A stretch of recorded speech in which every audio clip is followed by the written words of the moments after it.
Sa dilim ng gabi, may isang anino, misteryosong tao lumalaban sa bundok. May mga mata na nakatitig sa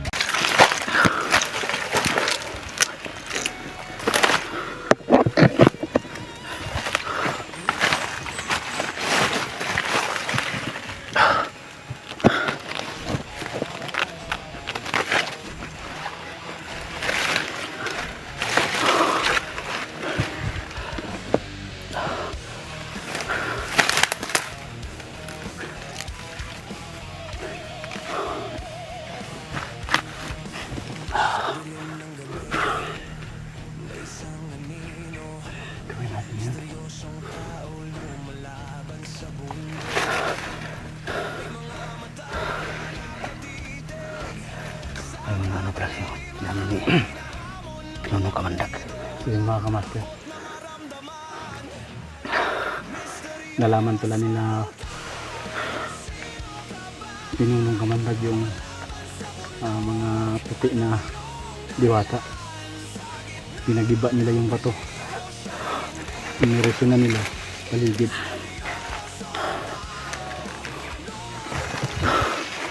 Di namin naabutan ng tuluyan yung mga ano namin,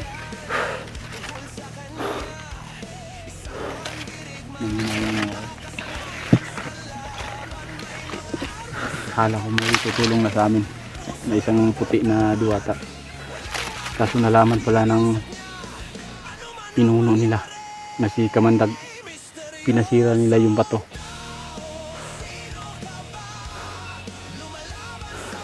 Ano gagawin natin ngayon, bro? Hindi natin Hahanap tayo ng iba. Magbaka sakali tayo na baka nakalipat lang sila doon sa ibang bato. Wag lang sa puno, dahil sa puno doon laging nag-aananirahan si Kamandag, doon sa mga malalaking puno tulad ng puno ng mga balite, doon siya naninirahan. Sobrang kawawa naman yung kaibigan natin na Yung kaibigan natin ng mga puting diwata, nilusob ng mga itim, sinira pa yung tahanan ng mga puting diwata. Sayang talaga. Walang puso talaga to si Kamandag. Walang pili.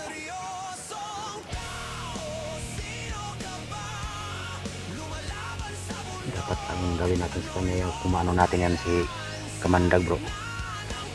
Ang talagang Anuhin natin yung daoban natin. ang talagang alas natin, kumakuha natin si Tatay Gimo. Yun na. Dahil pag si Tatay Gimo yung nakuha natin, tutulong si Tatay Gimo upang mapuksayan si Kamandag. Kasi alam ni Tatay Gimo yung Kasi anong dapat pag gawin. hindi natin nakuha si Tatay Gimo, yung mga puno, hindi natin yung magagalaw. Baka nandun si Tatay Gimo.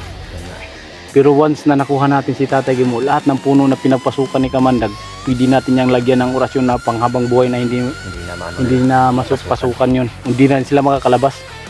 Makapasok man sila, hindi na sila pwede makalabas. No? Iba rin yung mga tauhan ni Kamandag. Kasi ang mananabas at saka yung tauhan ni Kamandag, nagsanipwersa na sila. Iba yung tauhan ni Kamandag dahil yung mga diwata na puti, igagambalain nila yun. Tapos naman yung mga mananabas na pinaglagyan ng itim na mahika ni Kamandag, yun yung laging nag-ano sa atin, laging umahabol. Yun palagi nagtuturisyo sa atin. Ang trabaho ng mga mananabas, iingwintruhin tayo para mapalayo tayo dito sa sa location na to. Ang trabaho naman ng mga galamay ni Kamandag, lahat ng mga puti na diwata, sisirain nila yung bahay. Yun yung trabaho ng mga walang kaluluwa. Sana si Tatay Gimo gagawa ng paraan sana yun para naman matapos-tapos na yung problema natin at maisabay natin yung pamilya ni Dilubyo. Nahaawa ni rin ako sa tao bro, kasi nangangarap pa siya na matuwid yung buhay niya na iniwan niya dati. Alam ko naman na gaano kasakit yung pangyayari sa buhay ni Dilubyo, pero kailangan niya tanggapin na kung ano man yung mangyari. Pero sa tingin talaga daw niya, buhay pa talaga daw yung mag-ina niya. Kasi yung nakita daw nila na bata na inalay, hindi naman daw nila nakita talaga yung mukha eh. Malay mo, baka guni-guni inano lang yung mata nila para magpamaniwala na anak yun ni Dilubyo. Nilalagyan lang ng ano, ng mahikang itim. Na yung ginagaya lang yung mukha, ay yung ano, yung postura sa anak niya. Maraming ganyan. Pero hindi nila alam, yung iba nga saging lang. Pero ang paningin mo, yun yung tao na hinahanap mo. Kaya yun mga kamaster, parang nahihirapan na talaga kami sa sitwasyon na to. Siguro mag-alay talaga kami ng ano, kunting buhay na hayop para naman sa ganun eh mapuksan natin yung portal. Hindi naman namin yun naanin yung ano, yung pagod namin, hindi namin inaano yung pagod namin, saka wala kaming kain na sakto talaga na pagkain, wala.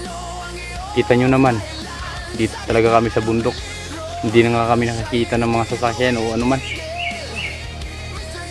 Ginagawa lang namin to dahil may nangangailangan, dahil kailangan talagang gampanan yung trabaho tulad ng sinasabi nyo. Saludo kayo sa amin, pero masaludo kami sa inyo dahil nandiyan kayo lagi nakaalalay. Kaya maraming salamat sa mga solid natin dyan at taga-subaybay, mga silent viewers natin. At sa mga new subscriber natin, maraming salamat. Sana i-supportahan nyo kami hanggang sa huli naming episode. Kaya sa amin lang ngayon, sana may mga mabubuting puso dyan na magbigay tulong para makabili tayo ng pangalay dun sa puno para makita natin yung ano. Makita natin katada yung mukha at ma-open natin yung portal na yun.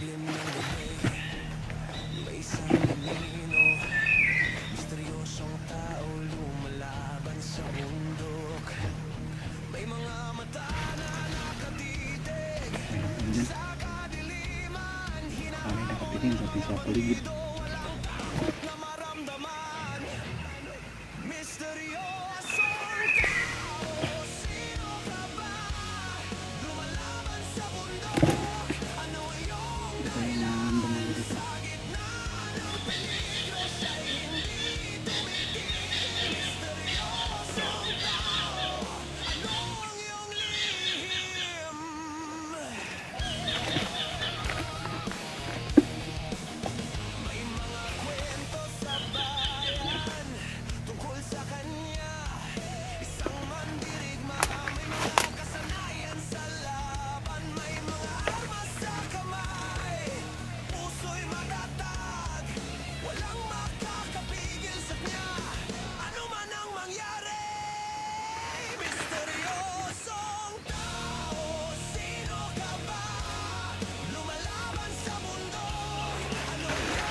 Parang may nakatagulilong.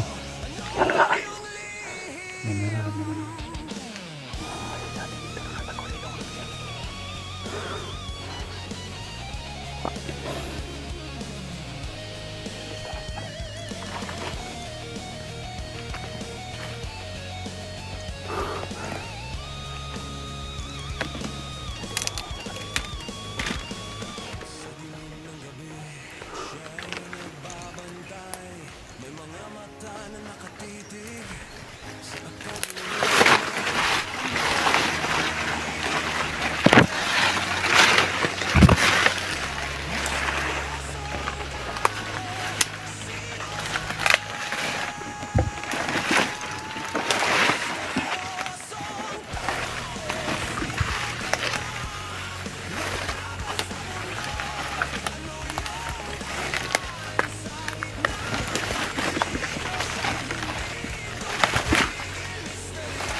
natin itong maanuhan ba?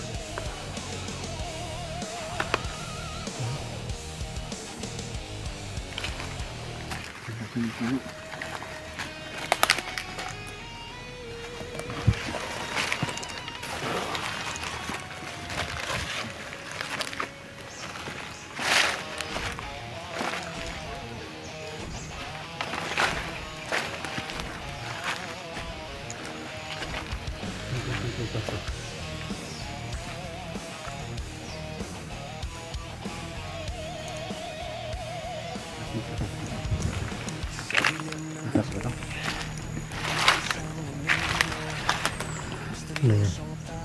Parang prutas, no? Kakain kaya to? Gutom na ko, ah. Parang hindi yan prutas, bro. Ha? Parang hindi yan prutas. Lason ka dito. Pagka malason ka niyan. Sobrang gutom na.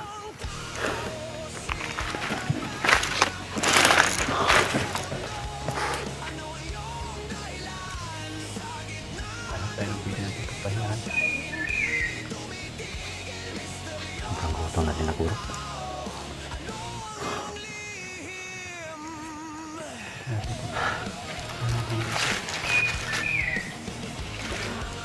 Patay mo.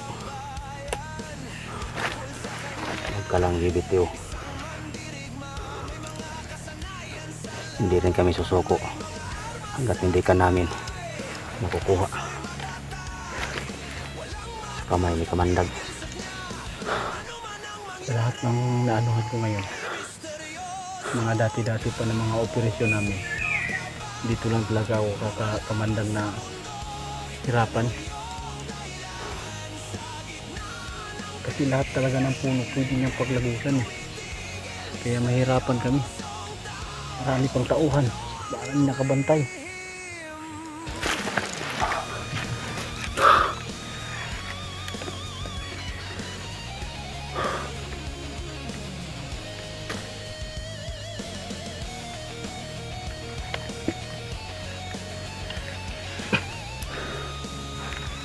Mahirapan tayo dito, bro, pag hindi tayo kikilos ng sa portal. Yun na nga. Ano lang natin yung portal. Wala na problema yun, bro. Makakuha tayo ng manok. Kahit anong basta puti, pero kadalasan kasi pag ganyan, alam mo mga hunting hero, manok talaga. Yung mga ugis ba? Ugis yung manok. Kasi hindi naman natin pwedeng kung wala yung lahat. Kita nyo naman pero yung mga puno na yan. Kahit nandito kami ngayon sa mga tabi ng mga puno na yan, hindi namin ang mga nakapuno ng Kamandag dyan. Hindi na nakatawa na siya. Hindi natin nakalain ba?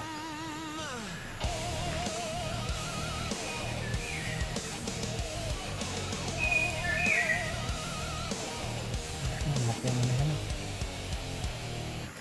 Hindi mo makaakala na.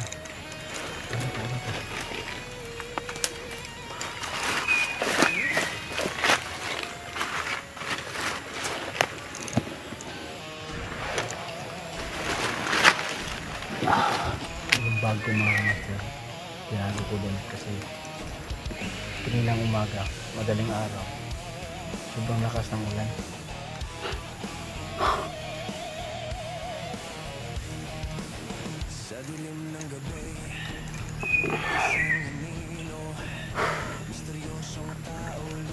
Sobrang gutom na, bro. Maghanap tayo ng ano, bro. Na pwede nating makain. Gutom ka na? Sobrang gutom na talaga.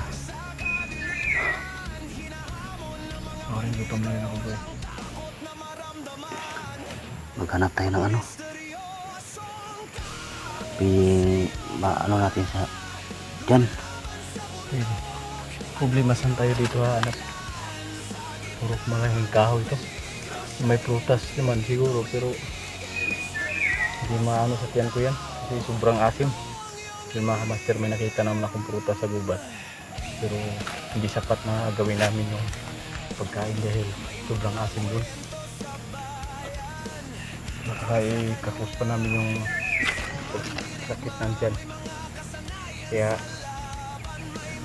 may makita man kami ditong ilog, nalakad kami doon sa unahan para baka magpakasakali kami na may madaanan kami na ano, mga silingan o lubi.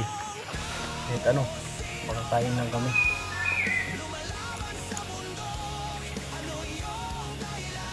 Baka sakali tayong malaman yung tayo natin.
Hindi ko gustong lasa ng santol.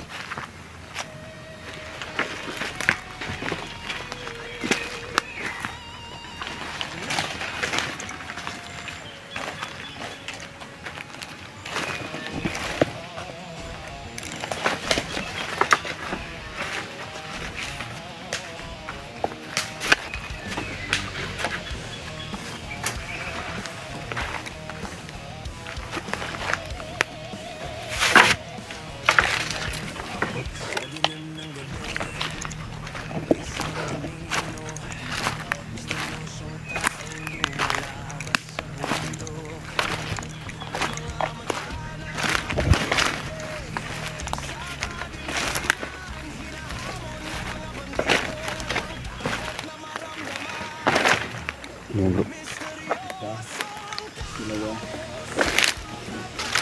Sobrang laki ito bro. Maliit na bahay ng takto. Maliit. Sobrang liit. Bahay ng putakti. Sobrang liit. Yan. Ay, barja. Ano? Sobrang sakit yan mga agat.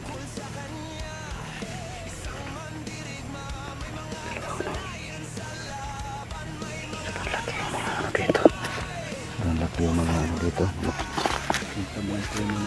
Bato. May ano pa. Bahay ng mama. Sobrang laki.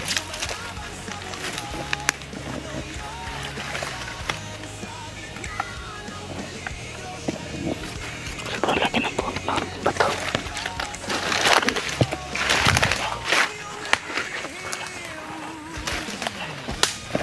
Bato din yan na sobrang laki.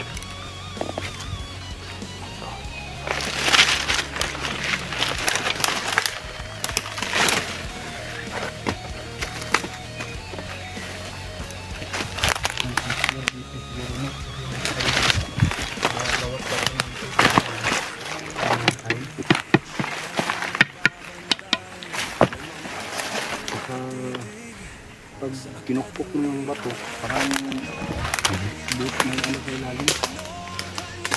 Sobrang laki itong mga bato dito, nakaano pa. At yan may ano, yan ang bahay ng nono sa gitna. Ditong malaking bato doon. May isang medyo hindi kalakihan ng bato dito. Nasa gitna yung ano, yung bahay ng nono.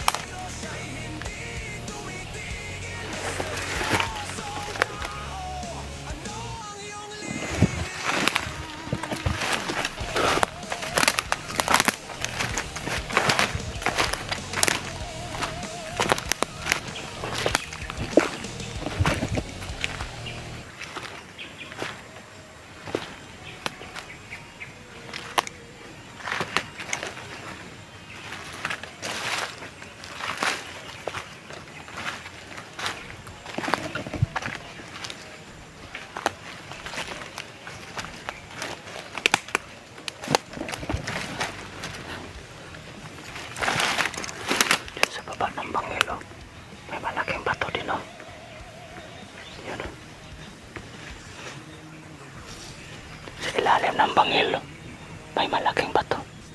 Yun. Yun o, may malaking bato. May ano. Sa ilalim ng bangil.